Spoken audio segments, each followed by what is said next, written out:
My friend Russ mentioned on the RetroBlasting Facebook page that he had dug out an old Nintendo game called Faxanadu.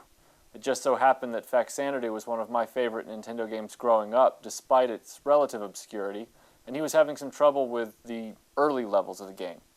So I offered my assistance and decided to dig out the childhood Nintendo, which still works, and do a walkthrough on the game for him. And the result is this short video.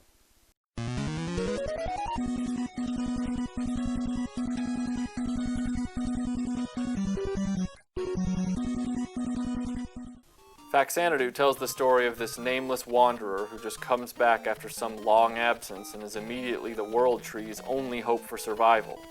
I don't know how quick I'd be to entrust the fate of an entire world to someone who has proven they aren't very reliable in sticking around at all, but whatever. I don't know what Faxanadu means yet either.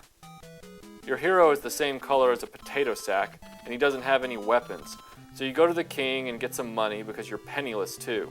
Again, the guy they've placed their hopes in has no weapons and has to bum money off the king before his quest has even begun.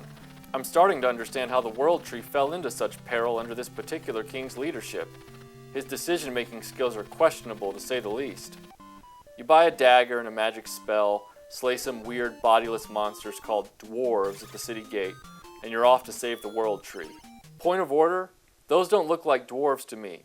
Gimli is a dwarf. Even that Willow guy is kind of a dwarf character.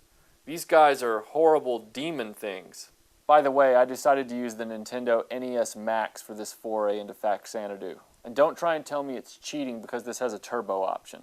This is an official Nintendo product, and I don't believe that I should have to give myself permanent tendinitis in my thumbs so I can play games. The combat is pretty straightforward. You've got one attack, this deliberate stabbing motion.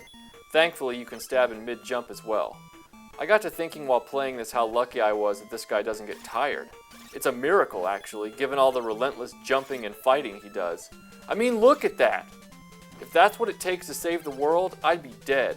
You can't tell me any of us will be able to keep up with this guy. But like a fool, I'm gonna try. Alright, so I'm gonna see how long I can last using the same attack tactics that our hero in Faxanadu does. I'm using a real sword, so this isn't going to be easy. I don't think I'm going to last very long. So I'm going to visualize a number of dwarves coming at me. All right, here we go.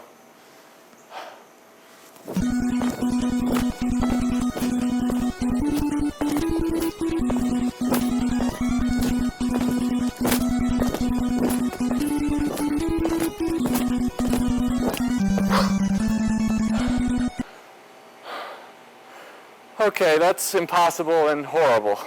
When you kill enemies, you get what appear to be red grub worms to refill your health, which is gross. The game has good play control, good scenery, good music, and a pretty compelling plot. I mean, what more can you ask for? As you can see from these ladders, your objective is to climb the branches of the World Tree, and eventually find what infected it, so you can destroy the infestation of evil. I always wanted a sequel to this as a kid. I used to daydream about a sequel when I was in middle school. Faxanadu was like my special secret, a great adventure game very few people knew about except myself. In any case, Russ, I hope this video helped answer some of your questions about the first few screens on Faxanadu. To all the fans of RetroBlasting, thanks for watching. We really couldn't do any of this without your support. Settle in, subscribe, and stay tuned because we've got some more fun stuff on the way for you. And I still don't know what Faxanadu means.